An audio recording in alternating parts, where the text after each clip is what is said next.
Gas को बना दो ब्रह्मांड का सबसे शक्तिशाली योद्धा। हाँ, ऐसा हो सकता है।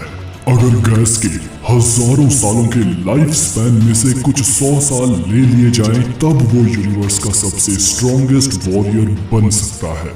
तो ड्रैगन बॉल सुपर मांगा की कहानी बहुत आगे निकल चुकी है। एलेक ने सिरिलियन ड्रैगन बॉल्स का यूज करके गैस को स्ट्रॉन्गेस्ट वॉरियर बना दिया है, लेकिन ज्यादा हैरान कर देने वाली बात यह है कि छोटा गैस अब विशाल गैस बन चुका है। बिल्कुल हट्टा कट्टा मैच्योर्ड और बड़ा हो चुका है गैस। अब देखो, ध्यान देने वाली बात यह है कि आज से 40 साल पहले जब बारडॉग की कहानी हम सुन रहे थे तब भी गैस छोटा ही था। 40 साल बाद भी गैस छोटा ही है साइज में, और एलेक की विश होते ही गैस बड़ा बन गया। तो भाइयों, मुझे तो लगता है कि जो ये हीटर्स की जो ये स्पीशी है ना, ये माकी, ऑयल, ये एलेक और हमारा गैस, ये सब के सब ऐसी स्पीशी से बिलोंग करते हैं जिनका लाइफ स्पैन बहुत लंबा होता होगा, 1000 साल, 2000 साल, 3000 साल का। और गैस अपनी स्पीशीज के हिसाब से अभी बहुत यंग ही था, इसलिए तो 40 साल पहले भी उसका साइज वही है, 40 साल बाद भी वही है, कोई बदलाव नहीं आया उन लोगों में। और जैसे ही एलेक ने विश किया कि गैस को स्ट्रॉन्गेस्ट वॉरियर बना दो, ड्रैगन ने उसके हजारों सालों के लाइफ स्पैन में से कुछ 100 साल उड़ा लिए। यही सेम ग्रेनोला के साथ हुआ। ग्रेनोला एक सिरिलियन है जिनका लाइफ स्पैन ऑलमोस्ट या एवरेज माने तो 200 ईयर्स का होता है, और स्ट्रॉन्गेस्ट वॉरियर बनने के लिए ग्रेनोला को लग जाते 150 ईयर्स। अगर वो लगातार अपने पोटेंशियल के हिसाब से ट्रेनिंग करता तो ग्रेनोला को लगते 150 ईयर्स। तो शायद से हो सकता है भाइयों की गैस के स्ट्रॉन्गेस्ट वॉरियर बनने का रीजन यही हो कि इनका लाइफ स्पैन बहुत लंबा होता है। लेकिन आप बताइए कमेंट्स में आपको क्या लगता है, और इसी के बारे में हम आगे भी बहुत ज्यादा बात करने वाले हैं। लेकिन फिलहाल आते हैं बारडॉग की कहानी पर।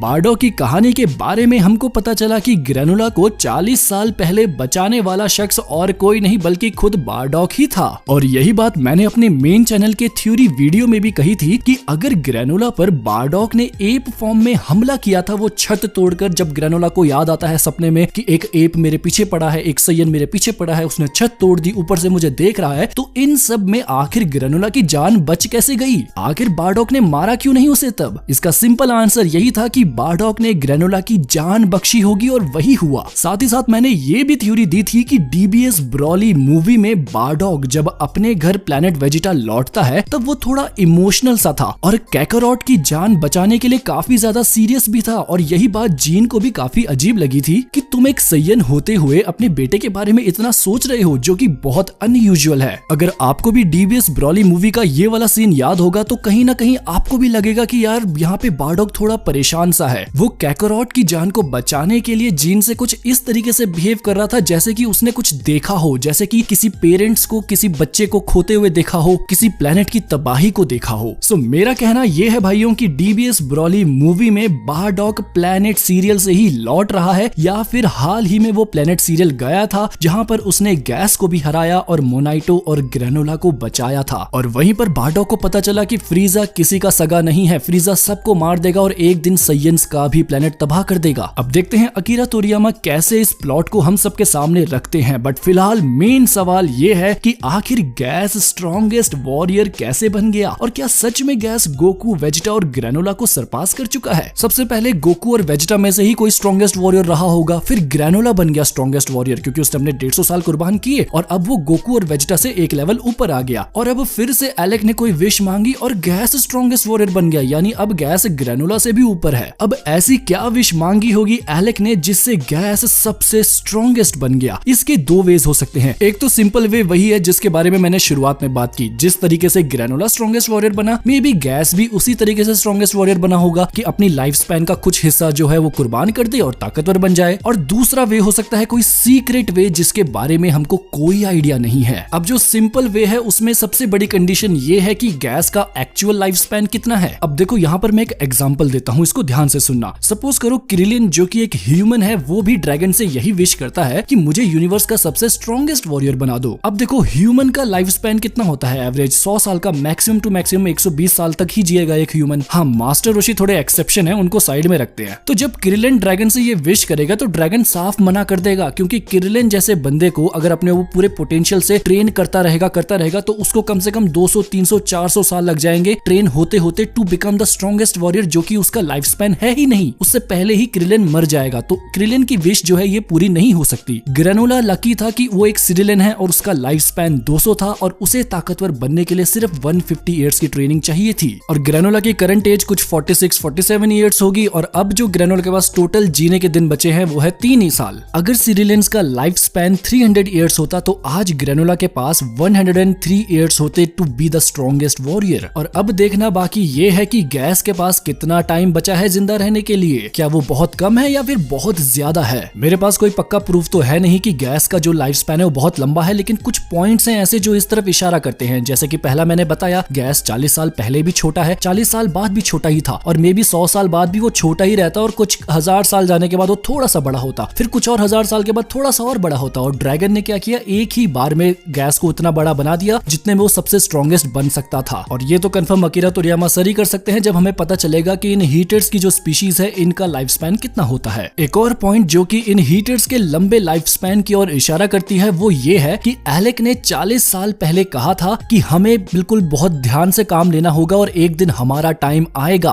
फ्रीजा को हम हराएंगे, एक टाइम आएगा जब हम फ्रीजा के ऊपर होंगे। और अब देखो 40 साल बीत गए, कितने सारे साल बीत गए, लेकिन ये लोग अभी भी उसी प्लान पे ऐसे काम कर रहे हैं जैसे इन्होंने कल ही की होगी वो बात। एलेक, गैस, माकी, ऑयल बिल्कुल सेम टू सेम है अपने लुक में जैसे वो 40 ईयर्स पहले थे और अभी हैं। तो ये भी एक इशारा है इस तरफ कि ये लोग बहुत धीरे एज होते हैं। तो आप बताओ आपको क्या लगता है कि क्या रीजन होगा कि गैस स्ट्रॉन्गेस्ट वॉरियर बन गया। बट रीजन जो भी हो, फिलहाल गोकू, वेजिटा और ग्रेनोला के सामने खड़ा है ये हट्टा कट्टा तगड़ा सा गैस। माकी ने भी ये बात कही थी कि जो ग्रेनोला है तुम स्ट्रॉन्गेस्ट वॉरियर थे, लेकिन तुम्हारे बाद विश जो है वो एलेक ने की है, यानी कि अब है गैस स्ट्रॉन्गेस्ट वॉरियर जो कि है ग्रेनोला से भी ज्यादा ऊपर। गोकू को भरोसा है कि वेजिटा अपने सुपर फ्रीकी मोड वाला जो फेस है उसमें गैस को हरा सकता है और वेजिटा चाहता है कि ग्रेनोला इस फाइट को खत्म करे। आपको क्या लगता है कौन होगा वो जो गैस को हराएगा? अगर हम डेस्टिनी की बात करें तो मेरे ख्याल से ग्रेनोला को हराना चाहिए, क्योंकि ये सारी की सारी लड़ाई, सारा रिवेंज सब कुछ ग्रेनोला का ही है। लेकिन पर्सनली मैं ये चाहूंगा कि गोकू और वेजिटा का फ्यूजन हो, गोजीटा आए और वो इस सबको खत्म करे। आप क्या चाहेंगे कमेंट्स में जरूर बताना। काफी लंबे टाइम बाद मैंने इस तरीके से ड्रैगन बॉल सुपर की कहानी के बारे में बात की है, कुछ थ्योरीज को डिस्कस किया है आप लोगों के साथ और आपकी राय मांगी है। मुझे बहुत मजा आ रहा है। मैं चाहूंगा कि आप भी मुझे अपने थॉट जरूर बताएं कमेंट सेक्शन में। ये वीडियो पसंद आया हो तो इसे लाइक जरूर करना। मैं मिलूंगा आप सबको नेक्स्ट वीडियो में, तब तक के लिए खुदा हाफिज, सादर प्रणाम।